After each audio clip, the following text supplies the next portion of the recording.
me start the record. Right. So, because there's been a Meet the Funder where I forgot to press the Sorry, record button.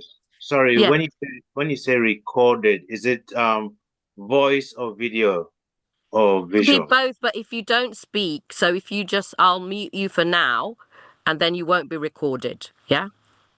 So, right. So, welcome everyone. I'll explain a bit about the recording. Firstly, my name is Rax Patel. I'm one of the VCS support officers here at Community Southwark. And one of the things I do is I host these Meet the Funder sessions for people. I also write the monthly funding bulletin, which I hope you're subscribed to. If not, I'll drop it in the chat so you can sign up. So I've pressed the record button. What happens is it'll be early next week. I'll send round a copy of the slides and I'll also send round the recording of this session. But all that's recorded are the people who are speaking. So me and Rachel, who's here from Better Bankside. The only way you'll be recorded either in voice or person is if you ask a question at the end. But I'll explain how you can ask a question if you don't want to be recorded with your thing. So today I'm welcoming Rachel from Better Bankside. So she's here today to talk to us about community grants, and I'll be handing over to her in a couple of minutes. We schedule these sessions for an hour, but normally they last about 30 to 40 minutes. The presentation will probably take about 15 to 20 minutes. So we let Rachel do her presentation first, and then we open it up to the floor for questions. So you can write your questions in the chat as Rachel is presenting, and I'll make sure that all the questions in the chat are asked. Or at the end, if you'd like to raise your hand, you can ask your question then in person. But you will be recorded, both the video and the voice, just for the question bit that you're asking. If you don't want to do that, you can drop your question in the chat. So, without further ado, I'm going to hand over to Rachel. She'll do her presentation and we'll open it up for questions at the end. So over to you, Rachel. And I'm going to continue letting people in while you're doing that as well. Okay, brilliant. Thank you very much, Rex. First of all, I'm going to apologise. I've got one of the wonderful winter bugs going on, so I have got quite a bad cough at the moment. So I'm going to do my best to not cough all the way through this, but please bear with me this morning, this afternoon now. So thank you very much to Rex for setting this up. These are always really helpful sessions when we run our grants programmes every year. So I'm going to start by telling you a little bit about who Better Bankside is, and then I'm going to go into what we're looking to fund with the grants. Just bear with me, the cough is affecting my IT skills today as well. So if you've not heard of us before, Better Bankside are one of the business improvement districts that's based in the north of the borough of Southwark. We've been active in the Bankside area for 20 years now. We're one of the first business improvement districts set up in the UK. What a business improvement district is basically a place-based business-led partnership that is funded by those businesses to deliver a vast range of projects and services and activities for the benefit of that area. At Better Bankside, we've always had a really strong connection with the community around us. For those of you that know this part of London, of Southwark, it's a very mixed community. Yes, there's lots of businesses, there's lots of big developments of new office blocks happening, but there's always been a really strong residential community in the Bankside neighbourhood, and that kind of connecting the businesses with the community has always been a really important part of what we do. I'm not going to tell you very much about what we do because there's a huge amount of stuff that we do. If you'd like to find out more, you can find our website. But kind of it falls into kind of three core areas, which is about making sure that the economy in the area is resilient to the shocks and changes. We've certainly been dealing with quite a lot of those over the last 5 years, both individually and organisationally. We work really hard to make the area greener, both looking greener. We have a fantastic gardener called Dan who maintains about 25 different pockets of green space across the neighbourhood, so bits underneath trees on streets, and we've even got a garden in a skip, just adding some green into that quite built up part of the borough. And then we spend a lot of time supporting the people that work for the businesses in the area and the community around us in terms of making sure that people feel sort of safe and happy in the neighbourhood. what I'm going to tell you about today is our Community Grants Fund. This is something grants have been something that we've offered more or less kind of on and off during most of our history, but we relaunched the Grants Fund in about 2018, 2019. And since then most years have run a small grants programme. So the total amount of funding we've got available this year is £6,000. So our grants tend to be at the smaller end of grant giving scales. So this year we're looking at about £500 to £1,000 in terms of grant sizes. Now, it's worth bearing in mind we only have £6,000 available in the pot. Most of the grants that we will offer will be towards the £500 end of the range. And it's very unlikely that there will be maybe one at the maximum £1,000. So I really do recommend you bear that in mind when you are planning an application, thinking about what you're going to put in as an application to the grants fund this year. It's unlikely that many organisations applying will get £1,000. I would bear that in mind. Make sure you think about your budget really closely. And as I say, most will tend to be more about £500 to £700. We want to make that money go as far as we can. So that's something that we really want you to bear in mind about that when you're putting your application together. So what we fund, we fund both one-off and ongoing costs. So it might be buying a new piece of equipment that you need for your organisation's work, or it could be supporting a project that you run kind of along. Sorry, I'm getting my words muddled today. I'm not feeling the best. So it could be an ongoing project that you're doing, or it could be a one-off event or activity. The kind of core themes of what we're looking to fund haven't changed that much, but there's one slightly new one this year. So, we know what's going on across the borough, thanks to the brilliant work of Community Southwark, who their information is always invaluable for me in terms of understanding what the needs are in the communities across the borough. So obviously helping people that are affected by the cost of living crisis that has not gone away, is not really getting any better for anyone. Particularly kind of thinking around food poverty, food insecurity, also people that are struggling with mental and or physical health issues, people that are socially isolated, feel lonely, but also people that are digitally excluded as well.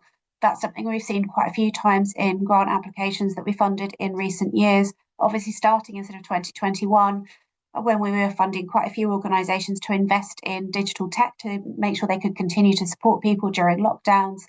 But we know that digital exclusion is something that is still really important and kind of really affecting people's abilities. So much stuff is online now, it's so hard not to do things. Even booking a doctor's appointment, they want you to fill in forms online. So we know that's a really important issue. The second theme is bringing people together. That's something that we do a lot at Better Bankside. We run a really diverse events programme throughout the year that bring people together from different businesses, different sectors, different backgrounds, residents and workers. So bringing people together, but especially if you're bringing together different groups of people that might not normally interact through your organisation, that is helping to kind of build social cohesion, social connection, creating new ways of bringing people together. And then the third theme is a new one for this year, is something that we have always worked on, is community safety. In Bankside, we have our wardens, which we co-fund with Southwark Council. We've worked very closely with the Met Police. And we are going to be launching a project in the next 12 months looking at safety and people's experiences of safety in the Bankside area. So this is a theme we wanted to add into the grants as well this year, because we know it's an important issue across the borough. I know Southwark Council are doing a lot of work to look at this, as well as the Met Police. But particularly kind of community safety where it does affect women and girls. So those are the kind of the three core themes that we're looking at funding this year. And I'll come on to the application form in a little bit, but on the application form, it will ask you when you're applying to tick which of those themes your application meets, and we say up to a maximum of 3. So it could be that you're looking at something around the cost of living, maybe putting on some warm bank activities, or planning ahead to the summer and maybe some heat cool blanks if we get exceptionally hot summer again, that might also then bring people together, or is also tackling their social isolation. So you could tick kind of up to 3 of those. The other thing that our grants panel are particularly interested in seeing is innovative or sustainable solutions. So what we mean by that is where you've got an idea to do something slightly different that might make a difference to the people that you're supporting, the issue you're trying to kind of impact in your work, the change you're trying to make for the community that you work with. When we talk about sustainable, it could be a long-term solution. And a good example of this is we funded a couple of times now with food banks, buying new tables, or kind of pre-2020, we funded the purchase of a fridge to set up a community fridge. So rather than providing funding that will purchase food or help kind of, secure more food donations, think about kind of what is the equipment that you need. I spotted that Dee from Plan Zeros is on this call. We funded kind of them buying new weighing equipment for the collections they do at Borough Market. It means that they can use that equipment multiple times, that supports their ongoing work. So that kind of thing we're really interested in funding. So think about that. That's what we mean by sustainable. Is this something that's going to last a long time and you're going to be able to keep using, or kind of make that difference to your organisation? The other thing that we're really keen to support is making sure that the funding that comes from the businesses in the north of the borough are supporting Southwark's very diverse communities. It's a fantastically diverse borough. I think it's one of the great strengths. I'm a long-time Southwark resident myself. So we really want to fund organisations that are led by and or are supporting Southwark's diverse communities. And that can be across a whole range of spectrums. It could be about the individuals. It could also be about people that are neurodiverse, have mental health issues. It could be around gender, sexual orientation, any of those kind of characteristics, people that are disabled, older people, younger people. We really want to see that breadth of the people that make Southwark the brilliant diverse borough that it is, represented in the organisations that we support through the funding. So let me just grab a breath. So some of the examples of things that we funded recently. So last year we had a brilliant proposal from an organisation to set up some singing workshops that would bring together people from Southwark's Afro-Caribbean and Spanish-speaking communities.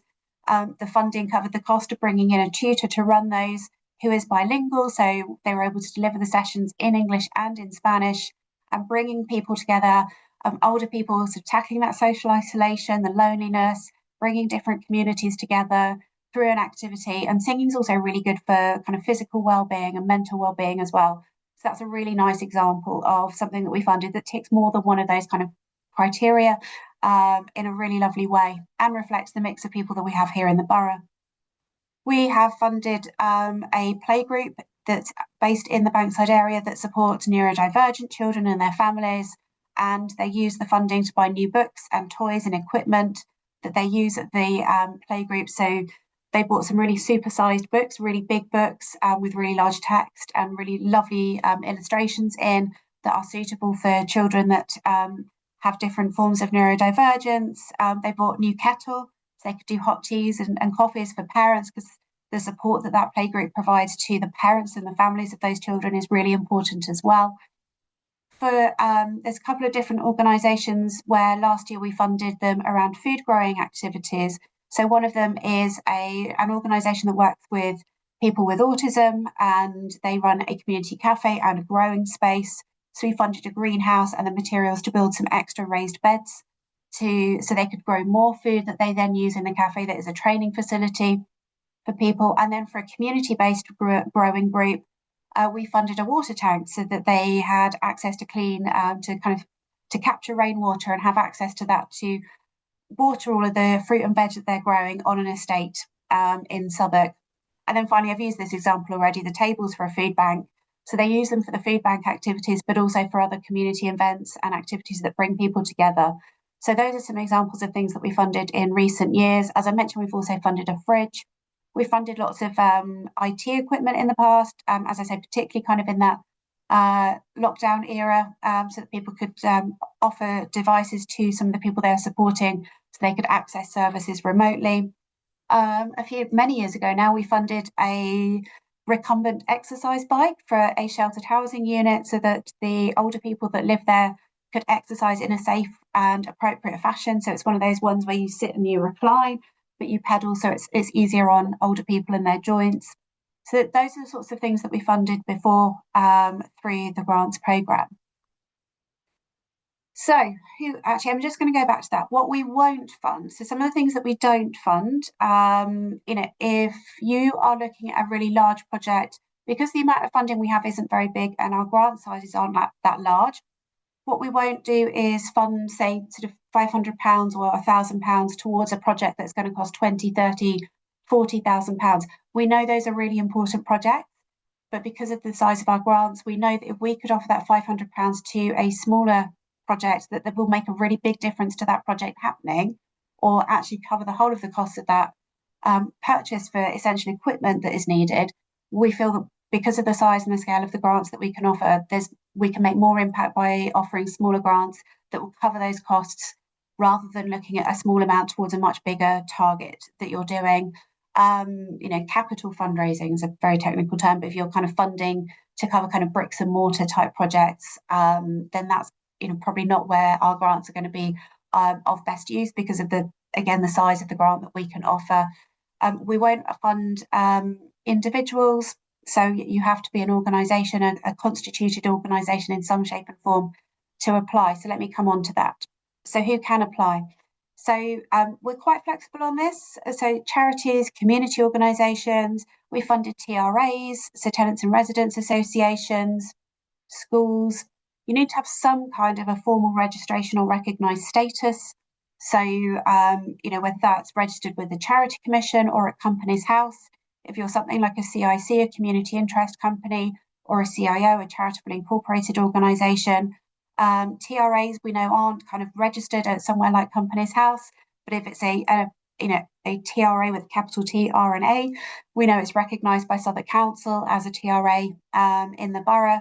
Then that will count. A school as well could apply, but you do need to have some kind of formal constitution, formal entity be recognised as an official group. We know we get applications from quite new organisations. So this year, as well as accounts, we're asking for a copy of your registration certificate, whether that's from the Charity Commission or Companies House, because that's quite helpful for us when we're looking at very new organisations, just to say, yes, it is, you have been through that process, you are recognised as such. It's a helpful kind of like shorthand for making sure that, we are funding an organisation that exists.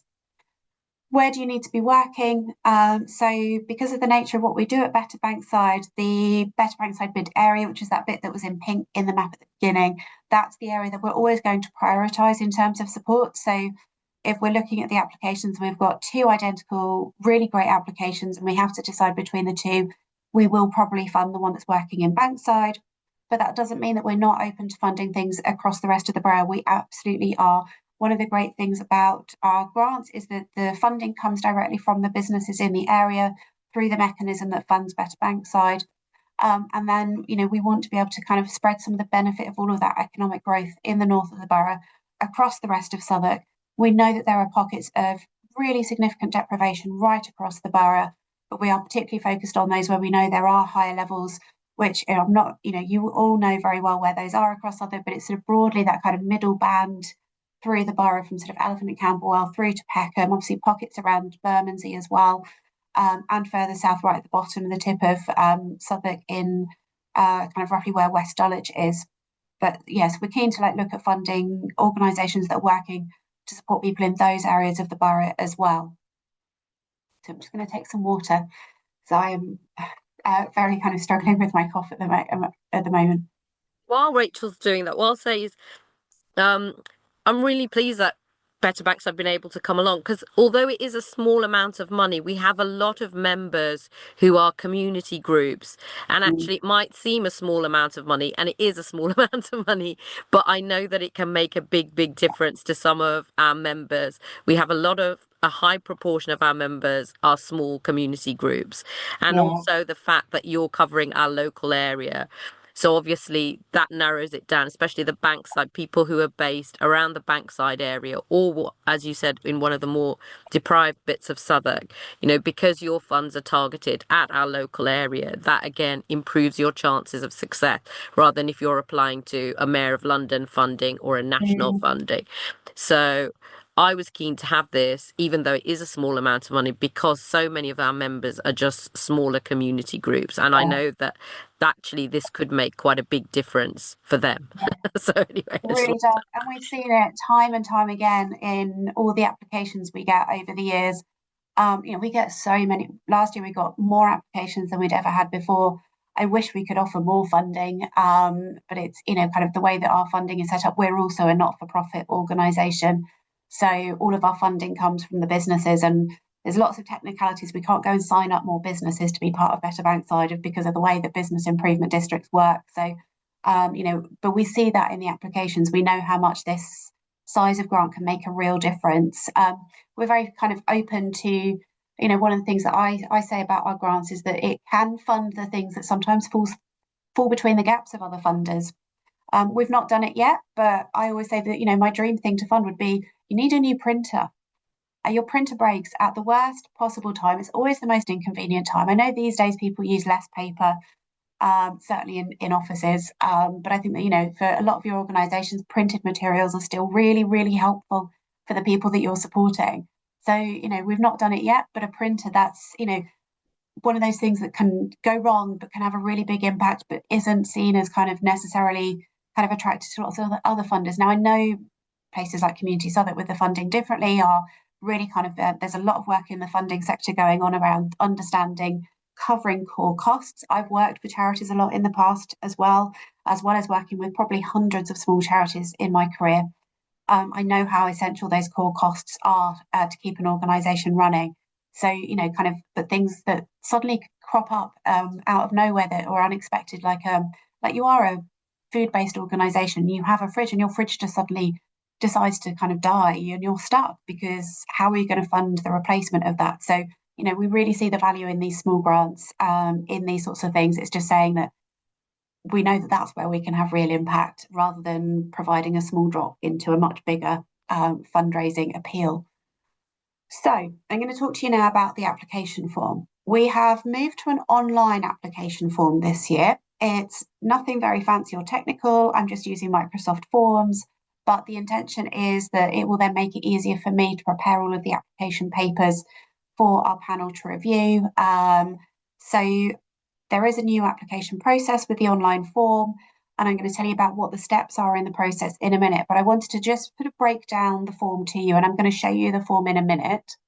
So the first set of questions 1 to 12, are those basic information about your organisation questions. So what's your name? What's your email address? What's your organisation name? What's your registered address? What kind of registration do you have? Is it registered charity? Is it a CIC, etc., etc.? What's your kind of rough annual income? So it could be your most recent year. It could be, we're quite new, but we're heading in this direction. So it gives us that bit of context about, how you operate. We don't then take that into account into deciding how big a grant to offer. If we offer you a grant, it just gives me and the people that review it a little bit of context about your organisation. So those are kind of really important, but quite sort of straightforward questions that will hopefully be relatively easy to answer. Then questions 13 to 20. Now, it sounds like it's a very long form. Lots of those first 12 questions are literally one line. That's all we have to do, or tick boxes. And there's quite a few tick boxes in the rest of the application as well. So questions 13 to 20 are your application for funding. So the first question is how much you're asking for, question 13. Question 14 asks for a very, very short summary about your application. So what is it you're asking for funding for? What are you going to do? Keep it really short. This is important because this goes on the cover list of all of the applications that I share with the people that then review your application. So it's a really short summary. That then also is used by me when I come to write up who we're giving the grants to. We always do a news piece on our website about who's received funding. And that's where I start with writing that, as I look at your summary. So it's a really short, sell me, kind of pitch your application. Doesn't have to be very long, just a couple of lines. There are some word count guidances on the form. It's not strict, but it just gives you an idea of roughly how much space, how much words to use. Then question 15, that's looking at that criteria of the helping people affected by cost of living, bringing people together from different groups, tackling issues around community safety. That will ask you to tick up to those 3 criteria that your proposal meets. So that's just a tick box one. Then question 16 asks you, and I think this is again as a tick box one, what are the locations of the people that will benefit from your proposal? So is it going to be in the Better Bankside BID area? Is it going to be somewhere else in Southwark? Or is it outside of Southwark? So it's going to ask you to tick the one that is the best fit for where your proposal is going to be happening. Don't tick Bankside if you think that's going to help you get funding, but it's not in Bankside. Be honest, be real. We are really open to giving funding outside of Bankside. In fact, actually, a lot of the funding we've given over the years has gone outside of Bankside. So just tick the one that is most appropriate to your application. So, question 17, this is where you really get into what it is that you want to do. So, provide the full details about what you're applying for funding for. What are you going to do? When, where, how, who, what's it going to look like? How's it going to be? What I would say is keep your information really clear and concise. You don't need to write a long essay on this. We're not looking for perfectly, beautifully written applications. What is really helpful is if you can keep things concise, try and use bullet points on the form if it lets you, keep the information really kind of simple and succinct, use some headings to make it clear, because the people that review the applications, they all work full-time in Bankside businesses. They sit on what's called the Responsible Business and Inclusion Theme Group at Better Bankside, which is a steering committee that oversees this area of our work, that's part of our governance structure, but they all have full-time busy jobs. They are really brilliant. They're really dedicated. There's 3 people that do it time and time again. Now we've got a couple of extra people as well who we always have someone new doing it. And they really enjoy doing this, but it's really important you bear that in mind. They don't have a huge amount of time. They don't have days to sit and read through it like you might as one of the large sort of professional funding organisations. You've got to capture their attention in what you're applying. They're not charity experts. They've got to know, some of them that have been involved in the grants for a few years have really got to know and understand what organisations are doing out in the borough, what's going on, but they don't know the details. They're not experts. So remember that when you're writing your application, try not to use too much jargon. It's so easy. We do it all the time. At Better Bankside, we talk about things like placemaking and public realm and footfall. And someone pointed out to us the other week, but most people don't use those terms. What are they? So kind of keep it simple, keep it clear. So then question 18, this is where we're asking for a full budget breakdown. So we don't need lots of extensive writing about this, a list of costs. So if you are the food bank and you're applying because you need to buy tables, say 6 tables, £50 each, £300. Storage container, times one, £100, or kind of something like that. So just break down what the costs are going to be so that when the people that are reviewing it can see how much you've asked for, then they can also see actually what this is made up of. If it's just one cost and this is how much it's going to be, put that down, put a little bit of a description about why it's that one specific cost. But if you're putting on an event, for example, then say, we need money for catering, we need, this is how much we anticipate that it will be. I appreciate it's difficult to get full costs if you don't know if you're going to get funding to do something. So just put, if you don't have full costs like that, put an estimate in, but just give us an idea of what that money is going to be spent on and how it's going to get broken down. But keep it really simple. Just keep it as a list. Doesn't need to be, you don't need to write lots about that. Question 19, this is to give us more information about why your funding application, why it's needed, how you came up with the idea, why your organisation, why doing this. Is it something that's different? Is it innovative? Is it sustainable? So this is where you give us a little bit more pitch about how it fits in with what your organisation does, the people that you're supporting, where the idea has come from for this, if it's a new thing, what the need is, if it's something that's ongoing, why do you need funding on this? So just give all of that context around that. Again, keep it clear, keep it simple. We don't need lots and lots of paragraphs of beautifully constructed prose. Keep it really clear and easy for us to read. And then the final question, question 20.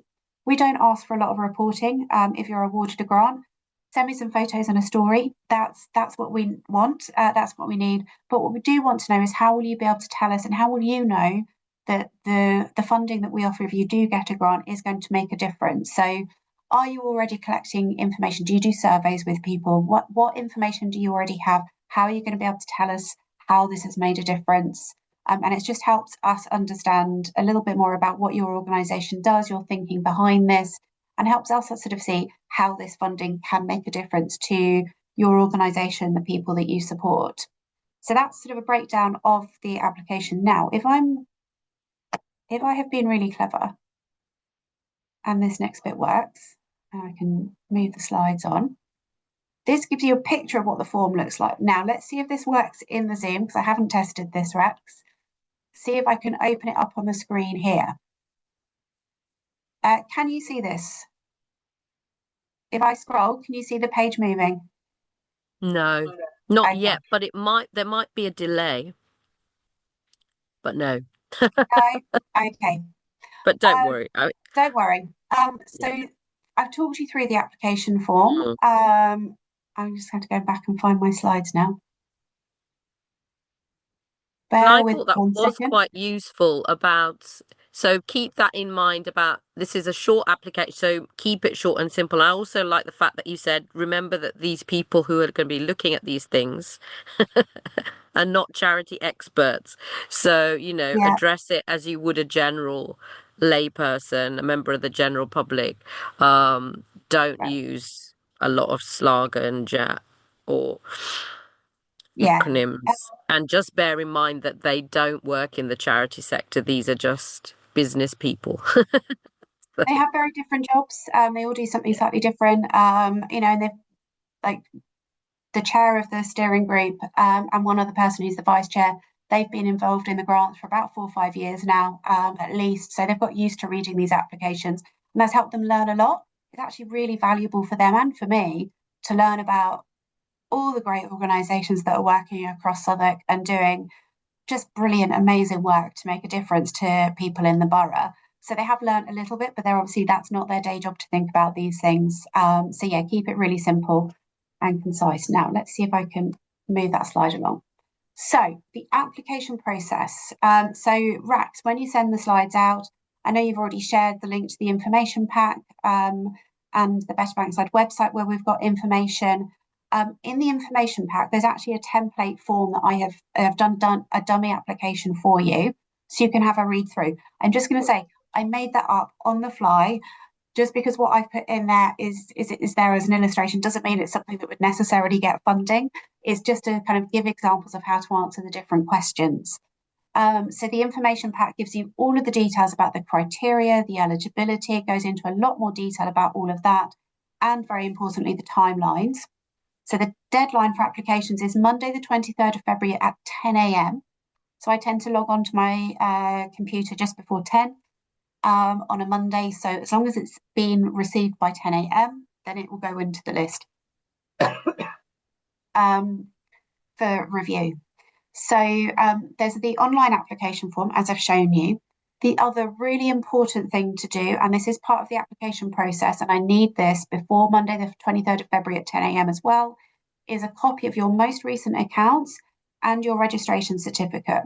Now, when I say your most recent accounts, if you are registered with someone like the Charity Commission or Companies House and you provide that PDF document about your most recent complete year of accounts, that's what we want to see. It doesn't need to be audited accounts because actually for most of you, you're not going to be reaching the income thresholds where you need a full audit. You'll at best be needing independent examination. I used to work for a big firm of auditors and I ran all of their pro bono free work. So I know about independent examination from that and the difference. So it's that report.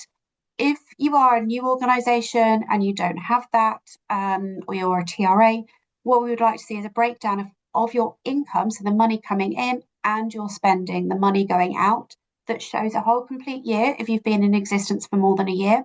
If it's less than a year, then send us a spreadsheet that outlines where your income is at the moment and your planned spend and what anticipated income you've got that you think or you know is going to come in during the rest of the year.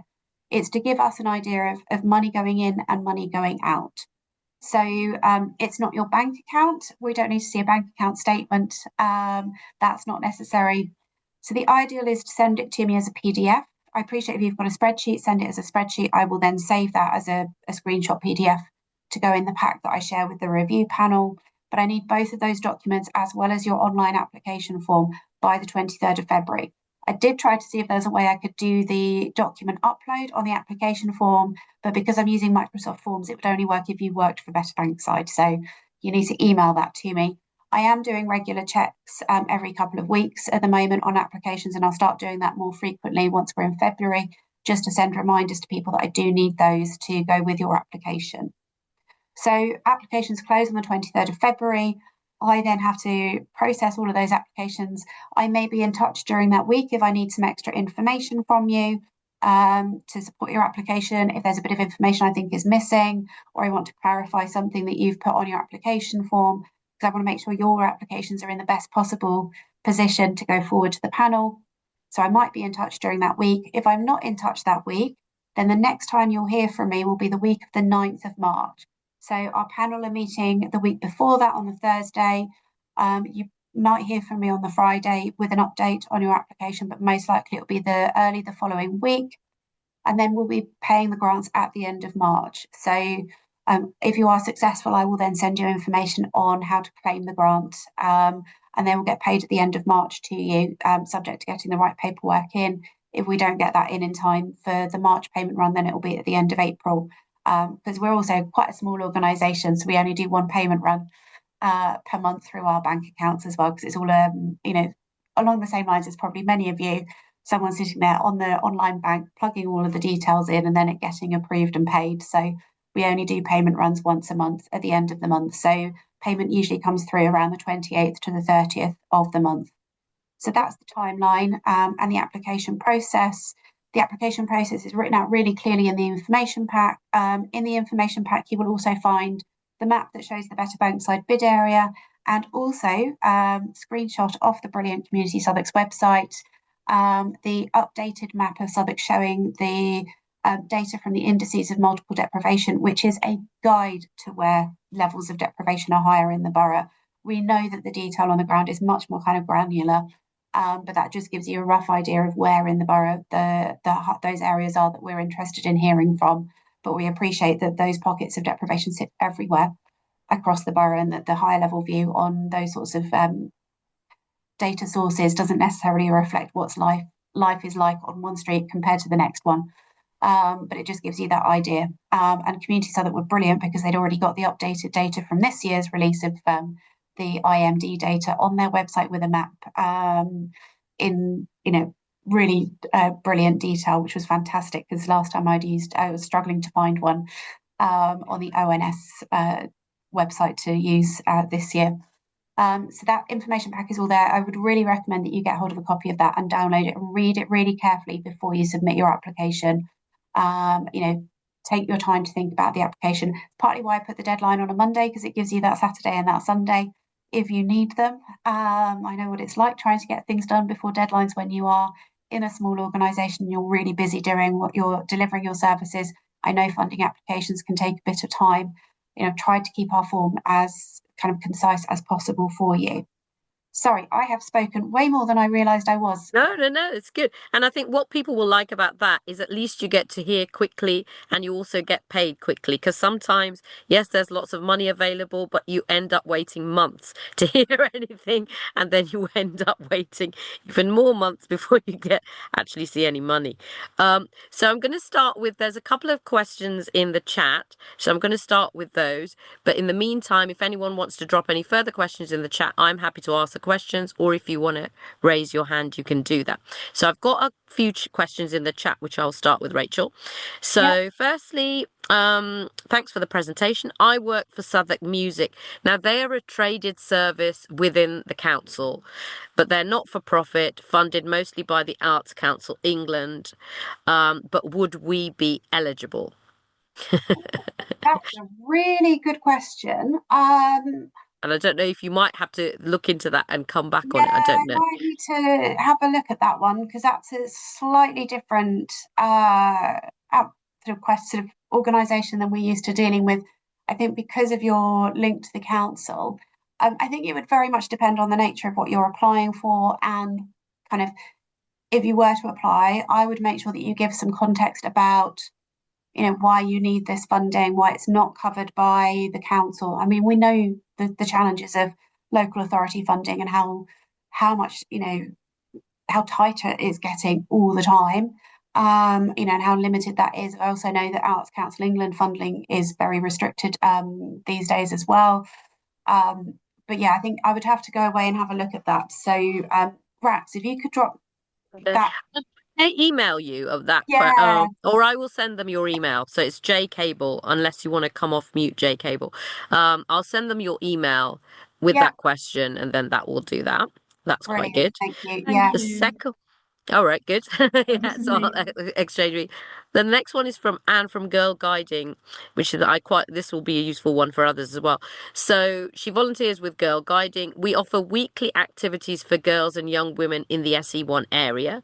Through fun, friendship, challenge, and adventure, we empower girls to find their voice and inspire them to discover the best in themselves and make a positive difference to the community. That's a great advert for girls. But yeah, basically, what her question is, she's struggling to cover the rent cost to make the weekly meetings possible. And would your grants be able to help with that rent? So it's about, and I know other community groups might be in a similar, where they're having yeah. meetings, they have to pay rent to hire places Mm. or for events. Is this something your grant would fund? We have covered venue costs before, but that's tended to be more for specific events and activities rather than kind of recurring rent costs every week. So I, it's yeah, again, it's a slightly difficult one to make a hard yes or no because it would also depend on what else we've got on the table and what those rent costs are. And I think from discussion with panel members in the past about applications is, if we funded the rent for X number of weeks, what would happen once that grant funding finishes? How are you going to be looking at securing funding to cover the rent going beyond the end of that funding that we could provide on that? So that's something that I think would be a question of concern to the grant panel when looking at a request like that. I appreciate it's a huge challenge finding affordable venue space. I know Community Southwark have Alex, who's I was doing a going to say, fantastic job with the venue matching service. I was gonna jump in and say one of the things we have, because this is a problem for a lot of our Yeah, groups. There is one of our officers called Alex who works on a premises project. I can put you in touch with him. There are some venues within Southwark that offer space free, so you could be using that, but also he has a really good database in terms of cost and area, so he can match groups to venues depending on the cost that they can afford, what they can afford, and the area that they're in. But there are a number of places that do offer free venues as well yeah. for community groups, and that would be applicable definitely to the Girl Guiding one. So I'll email you and some details of that. Further clarification, and then I'm going to ask Julian's question from J Cable. They're actually not funded by the council; they're Okay, just technically part of the team. okay, But I'll yes. put you in touch. So Julian's question here is: how many times a year can organisations apply for funding from Better Bankside? So we're only running An one round of annual one, grant yeah. funding, Mm. and it works on our financial year, which is from the 1st of April to the 31st of March. That's one of the reasons why I leave it until this time of this year, because I'm able to then top up from a bit of underspend in other parts of my budget to up the grants pot. And it's why we need to get most of the money paid out by the end of March, so we don't have to go through accruals with our finance team who don't like doing that. It causes problems. So yeah, you can apply every time we run a grants round. And also, if in some years we've run two grants, two rounds of funding when we've had a slightly larger pot available. And if you were successful in getting funding in the first round, you could apply for the second round, but you'd have to apply for something different. As it stands at the moment, this is the last round of grants we're going to run for a little while, because we are going to review what we're doing with the grants funding. So we're going to spend next year having a look at that, working closely with Rax's colleague Catherine on the Community Southwark Funding Differently programme, and there's some discussions going on about the future of that at Community Southwark as well. So yeah, you can apply now, but if we run more than one round in a year, if we run funding again, you can apply to both rounds. but there's just Right. one round now, so just one application. Yep. I didn't know about you might be working on funding differently, so that's news to me. But yeah, that's great. Um, Perhaps not in its current format, but yeah. I was at the funders working group Oh, last so week, you're and there's some oh, interesting brilliant. conversations about the future of The funding future, yeah. differently and Community Um, Southwark. So yeah, yeah. And just to reassure people, it is carrying on. We're just looking at how we can improve it before we get that's I the think last round of funding. So there is another question in here. So yeah, so I'm just coming to it. Why can't I see it? Ah, yeah, sorry. So this is from Flair. There's a few more questions actually. We're just outside the Bankside area there in Waterloo, but deliver creative engagement programs with partners in the area. Uh, sorry, I'm just annoyingly. Partners in the area, Bankside and why the study. If we are applying for IT equipment, does it have to be for the direct use of our participants or could it be for office use? it can So be is for it office about, yeah. use. Yes, because it's enabling your organisation to deliver your work. Mhm. We funded some specialist software for an employment related charity a few years ago. And I think a couple of years ago, I know we certainly had an application from a small organisation that works with people experiencing housing issues. And I think we covered I can't remember if we funded it, but the application was for IT equipment for their team so they could take Brilliant. on another That's person. great news. So Yep. yeah. But as long as you can Harry. demonstrate that there is that benefit, because it's enabling you to do what your organisation does to deliver your services, then yeah, that's covered. Yep. Then there's a question from Marta. I was wondering about volunteer expenses. Oh, this will be relevant as well. Hmm. We want to change the system so we can provide Oyster cards that we have access to their receipts so that more eligible volunteers claim travel expenses to come to gardening sessions. Um, they'll be working in Bankside, but they'll not necessarily be from Bankside. Would that fit the criteria for your grant? So this is something that might apply to other people as well. So it's about Yes, volunteer expenses. expenses. And could your grant be used to cover volunteer expenses, basically? Again, I think it's a bit like the rent one. We would need to see kind of what would happen with that after the end of the funding. So is it to fund volunteer expenses for a specific project? Or and like once that our grant funding is ended, how are you going to cover those volunteer expenses going forward? So I think that's one of the questions that would come up from the panel on something like that. What might be a better fit would be if you needed to buy new equipment for the volunteers. So if you needed to get new gardening gloves, new spades and trowels, that would be something that would fit better with our grants rather than necessarily the ongoing kind of challenge of meeting volunteer expenses costs. Yep. We're almost there. Do you support women's groups? But I suppose the answer is yes, Absolutely, provided you meet yes. all the other criteria. And there's a good shout out from Awesta here who is saying that Awesta have said, we're happy to accommodate those in need of space. We only charge for cleaning and utilities. Feel free to reach out on info at Awesta. And also my colleague, I think it's Aida, has dropped the premises contact into the chat as well. But I'll definitely send it to, I think it was Harriet and Anne, the stuff about our premises project. So has anyone got their hand up that I have missed? Just checking. Or if anyone Uh, wants to ask any last questions that I've missed in the chat, I think I've covered everything in the just chat. just one that's come directly to me All right. from Dee at Plan Zeros.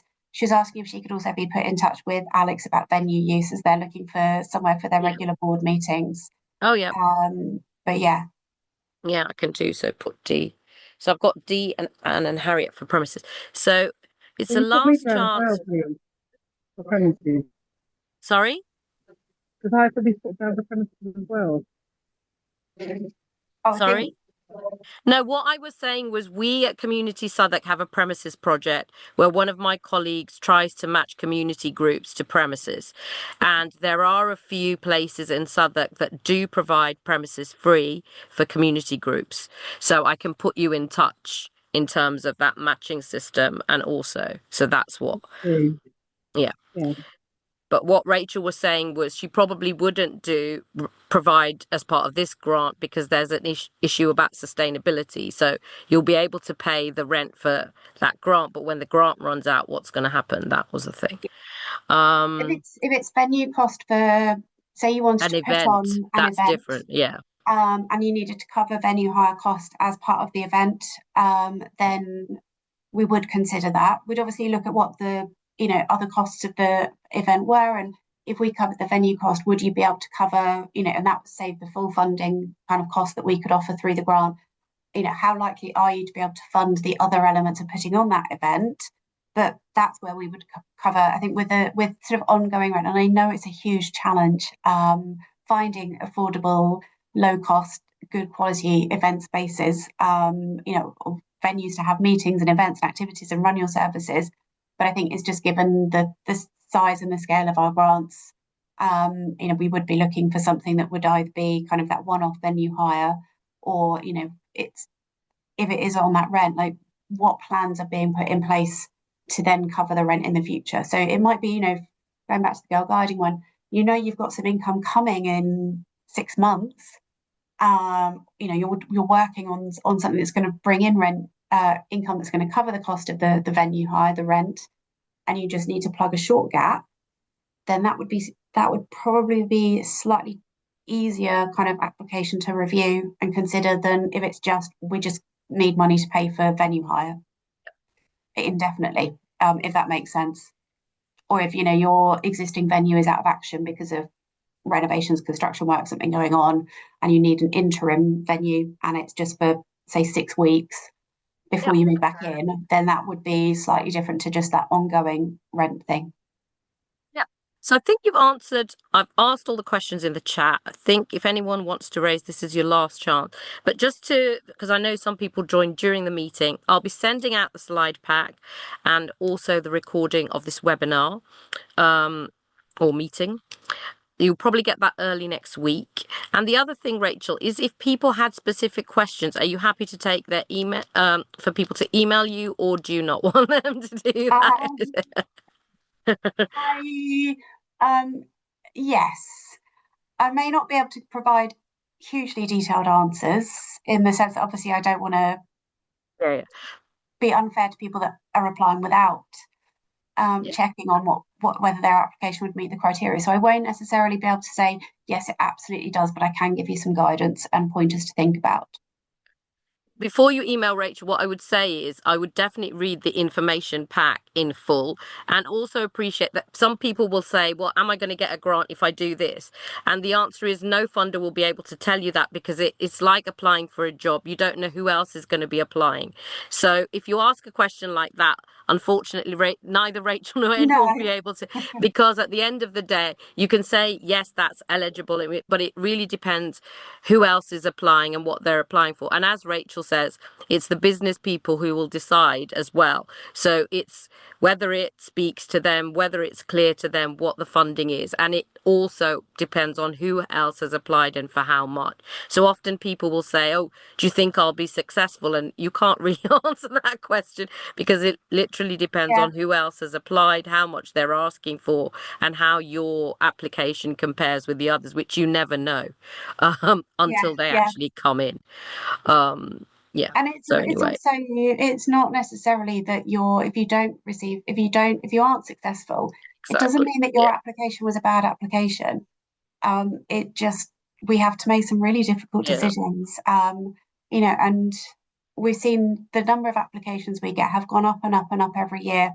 Even when our pot of funding has gone down, we've still had more and more applications every year. And it is very, very difficult to make those decisions. I wish we could fund more. We're just not in a position to, because of the way that our funding setup works. So, it's just a question of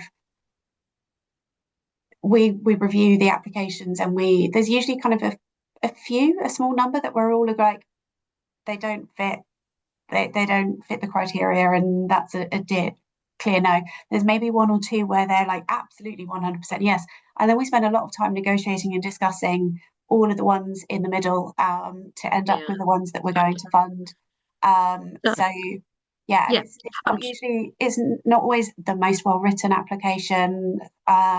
It's not always the ones that are written by organisations that have kind of more professional fundraisers writing their applications. It's a real mix, because we really do look at which ones can we have the greatest impact on. Oh gosh, I've just seen Julian's question about numbers. And just quickly, so Dee, can you quickly ask this question? But I do really want to finish at 1, so if you can ask it quickly. And Julian just says how many applications. So obviously there's no standing, it's going up, as Rachel said. So you can say how many you received last year, so just to give year a we comparison. Had 33 applications. That's fine. And then Dee, if you wanted to ask your question, just because I'm conscious of the time and I do want to. So Dee, did you want to ask your question or not? I did, yeah. Sorry, I did send it in the chat. I'm so sorry. Yeah, Hi, sorry to keep you. I may have missed this. But and I haven't looked at the application yet, Rachel. Sorry, I just wanted to do it all in one go, but I did follow your presentation. Do we need to specify the amount that we are asking for? Yes. And the reason I'm asking this is because we weren't successful last year. I know that there's a huge, like a much bigger volume of applications now. But if your committee panel members looked at our application and went, well, we can't give you £500, but your application, like the work that we do in the area is quite significant because it serves so many charities. So here's a lower amount. Would so that is a valid question. Sometimes people make a grant application and the funder says, we can't give this much, but we can give this much. So it's just we do that, Dee. So, but it would be so that's where the budget breakdown on the application comes in really helpful, because it's especially the case where we do get a lot of applications, we don't have a huge amount of funding. What we sometimes do is then look at the ones that we really would like to fund and add up how much everyone has requested and realize it's more than we can offer, and then we go back through and we will look at the budgets. So we might say, look, we can't cover the full cost of this, but we can cover this and this. And in some cases, gosh, this is going back quite a long time now, we had an application from an organisation that works with asylum seekers from the LGBTQ plus community, and they wanted some funding to do various different things, and one of the things they'd asked for was food towards their meeting costs with their clients, so they could provide some food and snacks for them. And we didn't cover the cost of that, and through our Christmas gift appeal I happened to have a lot of extra food donations, and so I was able to give them a really big box full of biscuits and cakes that then so you can do that gap. So, or another example on that, Dee, is that if someone asks for food, I would say, well, actually, if you get in touch with Plan Zeros, they can help you access that. So that's where that's where the budget breakdown is really important, that it gives us like clarity about the exact costs that you've got in your proposal, and so that if we are in that position that we do have to kind of like do a lot of difficult sums and number crunch, we can go back to those budgets and go, look, we really want to help support this, we can't cover the full cost, but we can do X and Y. I mean, that's wonderful because it's not a black and white yes or no, and it goes back to it's humans that are looking at the application. So thank you for explaining that. Do put the amount that you would like. What I would say is, because 1,000 is the upper limit, but it's unlikely many people get 1,000. If you put to 987, because that's the actual total of what it's going to cost, that's what we want, is a realistic figure of like, what's the actual total cost, rather than trying to round it up to that 1,000, because it's very unlikely many organisations already will get a full £1,000. Actually kind of do your proper number crunching in your budget and give us the actual total. The more precise the better, I would say, on that. Work on your budget. So also reassures the panel that you've really thought it through what you're asking for, if you put like an actual total, detailed numbers. Thanks so much. Yeah, thank you. I'm going to say thank you to Rachel now because we've hit the hour mark. have, So I'm yeah. going to wrap it up at that stage. I have asked everyone's questions in the chat and everything. So, like I said, you'll get the recording and the slide pack probably early next week. But thank you very much, Rachel, for giving up your time, being so You're generous and welcome. answering all those questions, even with your voice. And I know because I lost my voice at the start of the year, it's still not back to normal. So, yeah, I hope you can have a rest now, Rachel, but Yes, the thank good you news very is I've much got for no giving up more your time. talking, no We more talking really to do today. appreciate it. So thank you Brilliant. very much, Thank you everyone. I very look forward to much. seeing some applications. Excellent. Thank you. Bye, Bye everyone. bye. Thanks for coming. Bye.